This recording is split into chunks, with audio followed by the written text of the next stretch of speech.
അടിമാലിയിലുണ്ടായ മണ്ണിടിച്ചിലിൽ വലതുകാലും ഭർത്താവും വീടും നഷ്ടമായ സന്ധ്യയെ കാണാൻ മമ്മൂട്ടി എത്തി എന്നുള്ളതാണ്.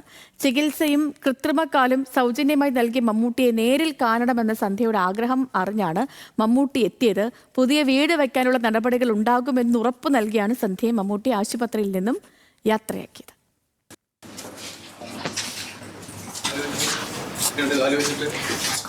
പയ്യെ നടക്കാറാവണം.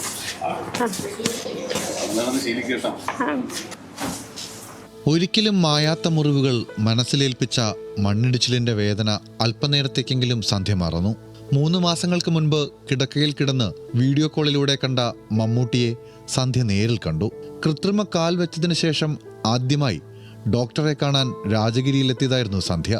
മമ്മൂട്ടിയെ നേരിൽ കണ്ട് നന്ദി പറയണമെന്ന സന്ധ്യയുടെ ആഗ്രഹം രാജഗിരി ആശുപത്രി അധികൃതരാണ് കെയർ ആൻഡ് ഷെയർ ഭാരവാഹികളെ അറിയിച്ചത്. ഷൂട്ടിംഗ് ആവശ്യത്തിന് കൊച്ചിയിലായിരുന്ന മമ്മൂട്ടി തിരക്കുകൾ മാറ്റിവെച്ച് സന്ധ്യയെ കാണാനെത്തി. ചികിത്സയുടെ വിവരങ്ങളും ആരോഗ്യസ്ഥിതിയുമെല്ലാം വിശദമായി ചോദിച്ചു മനസ്സിലാക്കി സാരിയും ചെടിയും സമ്മാനിച്ചാണ് സന്ധ്യയെ യാത്രയാക്കിയത്. സന്ധ്യയ്ക്ക് സ്ഥലവും വീടും നൽകുന്നതിനുള്ള നടപടികൾ ഉടൻ ചെയ്യാമെന്ന് മമ്മൂട്ടിയുടെ ഉറപ്പ്. ഹോസ്പിറ്റലിൽ ഇങ്ങനെ റിവ്യൂവിന് വന്നപ്പോഴാണ് മമ്മൂക്ക ഇവിടെ അടുത്ത് ഷൂട്ടിങ്ങിനുണ്ടെന്ന് അറിഞ്ഞത്.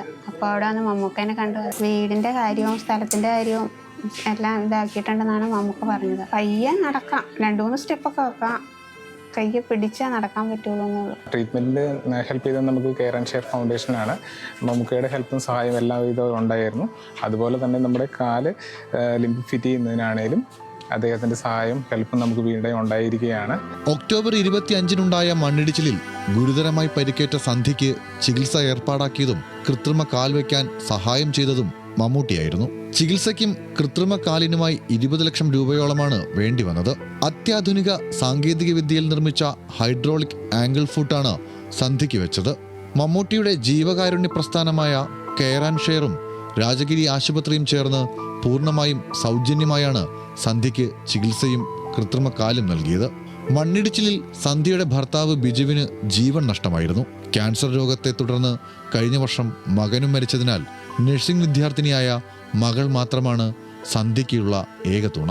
കൃത്രിമക്കാലിലൂടെ പരമാവധി വേഗത്തിൽ സാധാരണ ജീവിതത്തിലേക്ക് മടങ്ങാനാകുമെന്ന പ്രതീക്ഷയിലാണ് സന്ധ്യ. ന്യൂസ് മലയാളം, കൊച്ചി.